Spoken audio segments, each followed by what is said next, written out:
Hi everyone, let's go over my bullish and bearish Elliott Wave scenarios on Bitcoin. Starting with the macro bullish scenario, where we're looking for a 5-wave impulsive structure to the upside in a wave 1, followed by a wave 2 that is already finished, and now we're looking for a bigger wave 3 for much higher prices to come.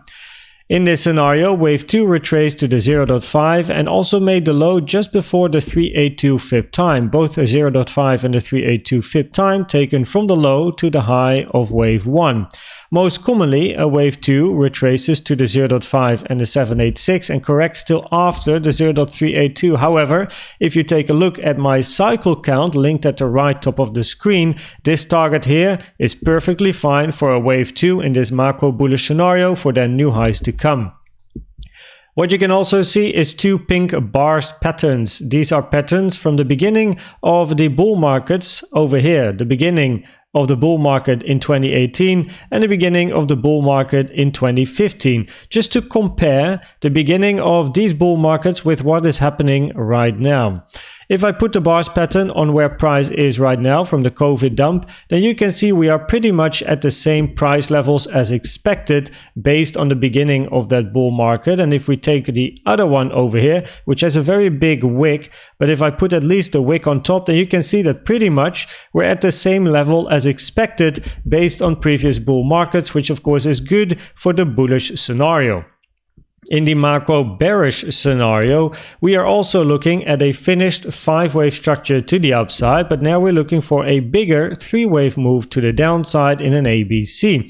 In this particular scenario, inside the yellow wave B, we are looking for a 3-wave structure in a zigzag, A, B, C zigzag, where we have some very important resistance above us. Between the golden pocket and the 786, 39k to about 50k, that's where the big resistance is. The golden pocket is in confluence with the point of control of this multi-year range, which is sitting at about 38-39k, golden pocket around 40k to 41.8k, and the 786 is in confluence with the value area high between 48 and 50k.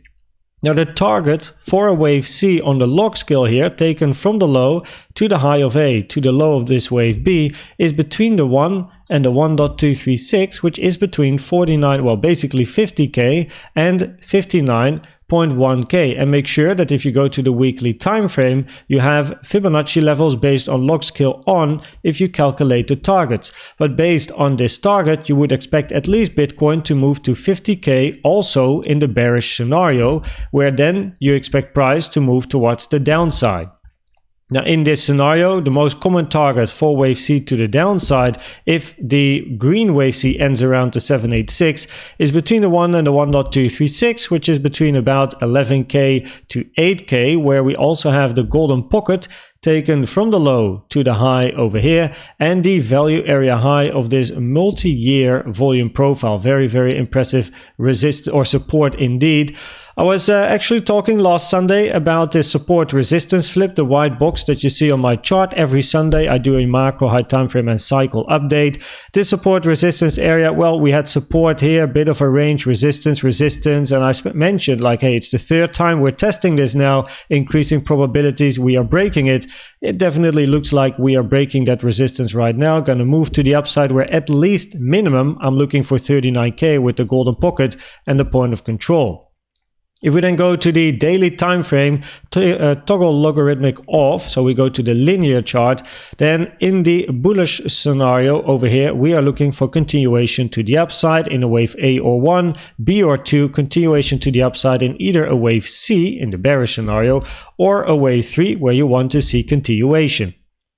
Price retraced to the 0.382 taken from the low to the high of wave 1 or A. Less common usually for a wave 2, more common for a wave B, but what's important is the move that you now get towards the upside. Because on the chart you also see a fib time, a 1-to-1 taken from the low to the high of A and then put it on the low of B. And what you then compare is the impulse of A with the potential impulse of wave C. Most commonly, wave C takes about the same time as wave A, maybe a little bit longer. And also volume wise, the volume tends to be quite similar in a wave C compared to a wave A. So that's something to keep our eyes on. However, if you're gonna reach the wave C target area, far before this 1-to-1, so if price just keeps pushing, probabilities are much higher. You're in a wave 3, which would support the bullish scenario on the macro as well. Now, interestingly, there's quite a difference in the target for a wave C between the macro on the logarithmic scale and the linear scale, but the resistance is pretty much the same because the target for wave C here is between 40k and 44.5k. So that 40 to 45k area is very important, and then the 1.618 for a potential wave 3 is sitting at 50k. So you can hear the same numbers coming like on the macro bearish scenario. It's basically between 39 and 50k. That is a very, very important area indeed. More specifically 39 to 41 and around 48 to 50k.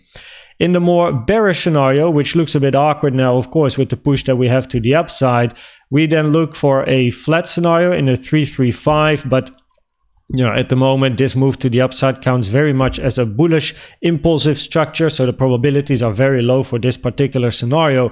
But in Elliott waves, you always need a bullish and a bearish scenario, and at the moment, this is the only one where you have an A, B, expected C to the downside, most common target for 2 or B, then between the 05 and the 786, being between 23.6 to 18.9k. But that means that in an A, B, C in this wave B, you want to count a 3-wave structure and not a 5-wave structure, which of course is a bit of a challenge as it very much looks like a buildup of 1-2s for now a big 3 to the upside.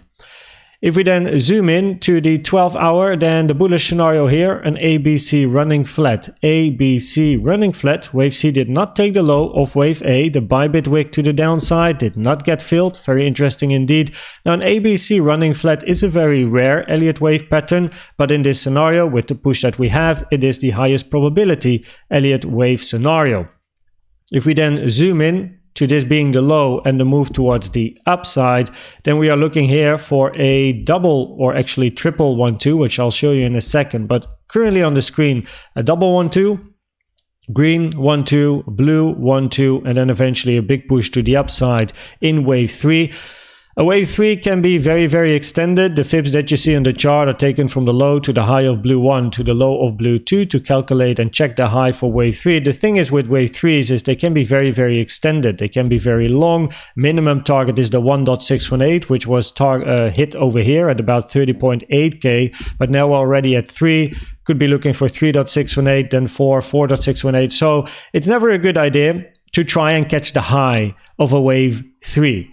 Besides, on this channel, we don't get nice, we don't YOLO, and we don't FOMO. So the best thing to do is to wait for a range. And once you get a bigger range, you could be looking for a wave 4. If I put the triple 1-2 on the chart, then you have a 1-2, 1-2, and then over here, another 1-2, potentially even another 1-2 here, right? For 4 in a row, basically. So what eventually you're going to be looking for anyway, by all means, is a bit of a range. You have over here a 1-2, maybe another 1-2, right? 1-2, you can continue building those 1-2s because the highest volume at the moment is in here. This was an anomaly with a news event. This is very, very nice high volume. That's what we expected, right? I mentioned the volume to the upside so far is actually pretty minimal. But what I mentioned, if the high gets broken, probabilities really increase for the volume kicking in. That's what I thought. Like if you break this high, I believe that's where the volume comes in.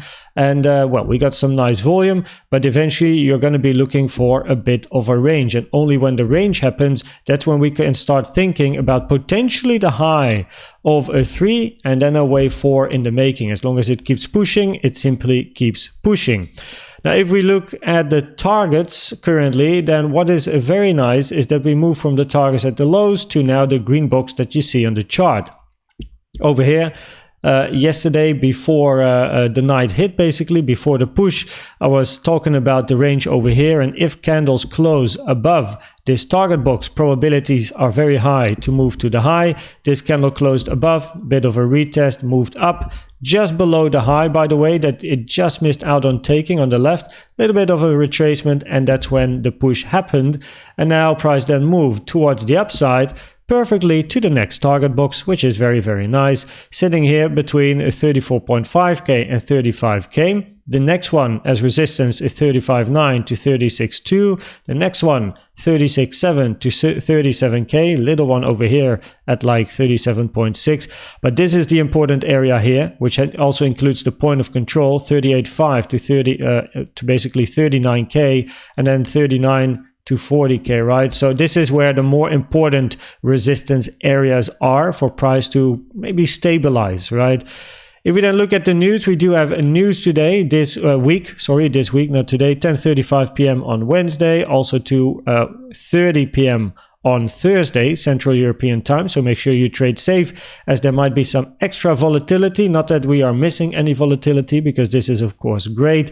And then if we finally look at the probabilities of the different scenarios, then on the macro, it's all about observing the reaction between 40 and 50k, right? The reaction between 40 and 50k is important in both the macro bearish and the macro bullish scenario. You expect at least 40 to 50k minimum before then potentially a move down or continuation. That's something we observe at that moment in time.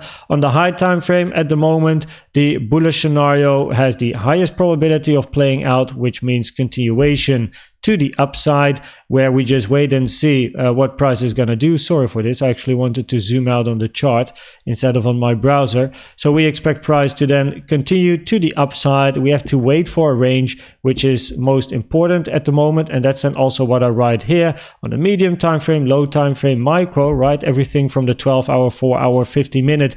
We just got to wait for ranges to form, and that's when we can talk about potential wave 4s and then potential wave 5s. I hope this video was helpful or valuable to you. Please check out the most recent educational video I've made about the best trading indicator you can use in my opinion, which is the CVD. And for now, thanks for watching and subscribing, and I'd like to see you at the next one. Bye bye.